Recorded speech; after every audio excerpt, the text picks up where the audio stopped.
segment. This is pretty cool. Roofers are taking advantage of a lot of people, I'll tell you what, because they want to get that last-minute work going. And we have with us Dan from Professional Roofing Exteriors. And Dan, you have a call center coming up. Yes, we do. And you are the owner, and we're going to talk about this display because this is pretty cool looking, and I want to get right to it. But basically, what are some of the scams going on right now? Well, there's a lot of different scams, Tom. One of the things that you run into is out-of-town roofing companies will come in, and you may have a roof that's absolutely fine.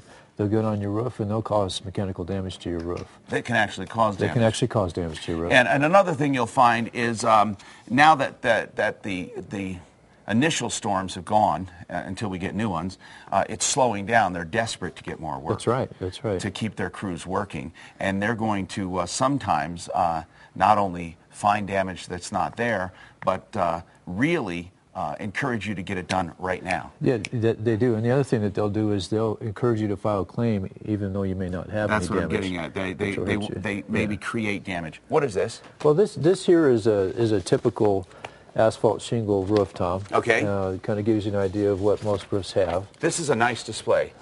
Yes, thank you. And this is how you do your roofs here?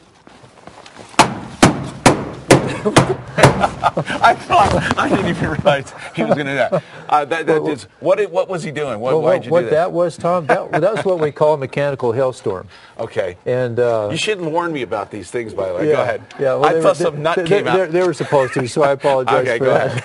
But as you can see with this mechanical hailstorm here, and as an engineer, I'm serious. This is a good demonstration. Yeah. We can get in. So this is mechanical damage, which is caused by a hailstorm. Right. All right. Well, no, this is a mechanical hailstorm, meaning that it was manually created. But you can see the indentations here are nice and rounded. And usually that pattern is going to be grouped together. It's not going to be random like a hailstorm would be. Now, this is what actual... Why? Are you saying people actually do this? They actually do that. Wait a minute. So you're suggesting that there are roofers that will create a problem to make it seem like you have hail damage? I hate to tell you that, Tom, but as an engineer, I've seen plenty of those. Okay, so you're telling us how to detect it, obviously. Right. A real hailstorm is more random. Yeah, that's part of what a professional can determine. But yes, a hailstorm is going to be more random like this. And the hail bruise is going to look more like this here. It's irregular. It's going to take off some of the shingles. It'll never be nice and rounded. When do they do something like this to create the illusion you have a problem? A lot of times they'll do that when they get up and inspect your roof. That's why you want a qualified contractor, a qualified representative to check your roof out. Okay, so let's talk about some of the bullet points you have here, because I know there's a lot of material to cover, and you have a call-in, which is very important. So let me get to this, okay? You're telling me people actually can create damage. So your suggestion, do you call the insurance adjuster first? I don't think that's necessarily the right thing to do. The right thing to do is to get your roof inspected first by a qualified contractor, a qualified inspector. Okay, public so adjuster. you guys go out and inspect roofs, and obviously you're not going to create damage. Yes, we do. I myself am a certified inspector. We have several on staff. We have former public adjusters. No, we do not. Okay, we do not. So if somebody calls and says, I need to know the extent of damage, because sometimes they might be told they don't have damage and they do, or they're told they do have damage and they don't. Tom, half the roofs I look at don't have damage. Really? Really. Okay. Mm-hmm. Now, the roofing system, can you explain briefly what you do? A lot of people don't get a chance to see this, and since it's here and we're looking at it, talk about this. Underneath here you have a wood deck, they call it, right? Right. Usually plywood. Yeah, usually plywood or what we call OSB, or a strand board. And then this is the first layer on top of that? This is what we call our 5-star installation system. Now this first layer here, this is a synthetic felt.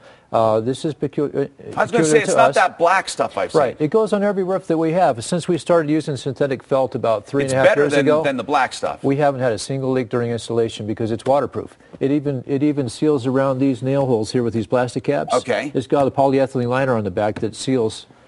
And then what do you do? Okay, so I want people looking to, this is great to see because you don't normally get to see it. So underneath this you have your wood, and if that's bad, it has to be replaced, right? Right, absolutely. Okay, then you have what people call felt, or you have the synthetic. Synthetic felt. And then on top of this. Okay, now basically your synthetic felt's what protects your roof and your sheathing. Most people think it's the other way around. No. Your shingles protect your felt. Right. So when you have regular asphalt felt, that's your biggest risk for a leak there, especially if it gets exposed for more than a couple years. So then, now these are the asphalt shingles. This here is a GAF dimensional shingle. Okay. The nice thing about this product is it comes with the System Plus warranty.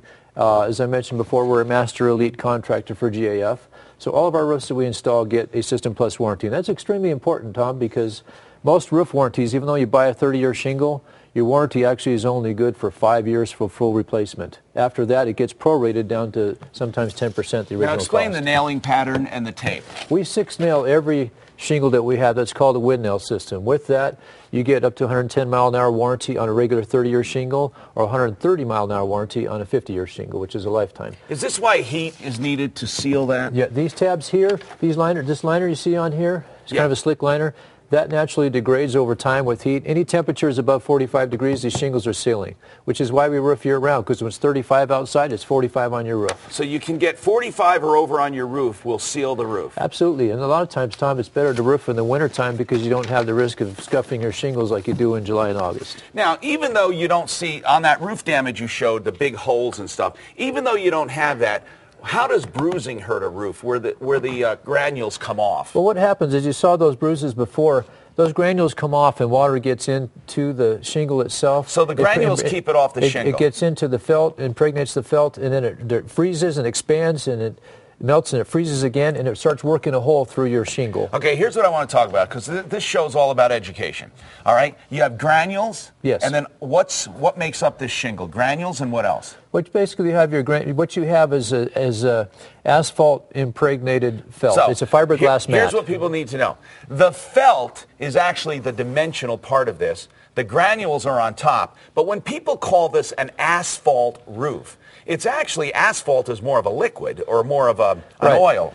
So asphalt has to impregnate this. Right. The felt goes through and it dips into the asphalt, coats both sides, then it gets granulated on the front, and there's actually mineral surface granules on the back, so it's evenly granulated. That way it doesn't curl. So when we talk about asphalt, we're not talking about actual tar or asphalt on your roof. We're talking about impregnated into the shingle. That's right, and the granules protect it. Okay, we have some before and after pictures. I don't know if we've seen any of these, but what else do you want to show? Yeah, also I want to show the rest of the roofing system. This here is a Style D rake metal that protects your shingle. All right, we'll so show that. We're off. showing some pictures. It doesn't, right there. It doesn't hang off the edge of the roof. That goes on all of our roofs. Also, we use a 2x4 drip edge. Drip edges are very important. That's right. It keeps water from getting up under your shingles. And this is where a gutter would go. The gutter would go into this. We put ice and water over the drip edge, so the ice would have to travel 3 feet to get under your roof to cause ice damage. Drip edge is very important if you see that. Now, some people use just an asphalt drip edge. They just put the roof on. Yeah, they don't put drip edge on. A lot of cities now are requiring that. Good. So you use a metal drip edge. Absolutely, we always have. And we use a 2x4 drip edge. A lot of gutter companies will just put a 1-inch drip edge there. Okay. It doesn't do much of anything because there's a lot of times a 1-inch gap between your sheathing and your fascia.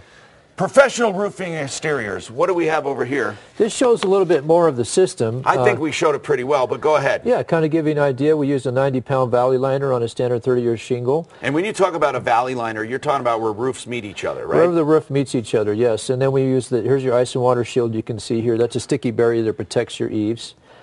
This is what we call a pipe jack. We always replace all those, any pipe penetrations coming out of your roof. This is a great installation.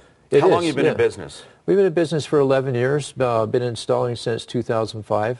And what are you going to do today at the call center? We're going to take calls for anybody that has any roofing questions, anybody that wants to have a free inspection on their roof. We do have some fall specials going on. Okay. How do people choose a roofer quickly? What would you say the biggest thing is?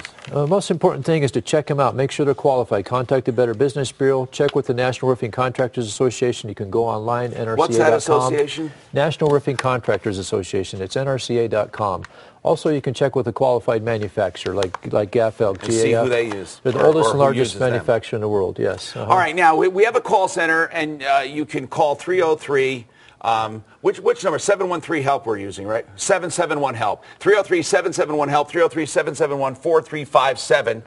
So if you want to talk on the air, it's 303 Martino. If you want the help center to talk to a qualified roofer, to ask questions about the roofing system, about things you may have been told about your roof, maybe to even get a second opinion, 303-771-HELP, 303-771-4357. Thank you very much, and we maybe check in with you again, and I encourage you to call these roofers. This is a chance to get all of your questions answered without leaving the home. 303-771-HELP. Paula. All right, Tom, next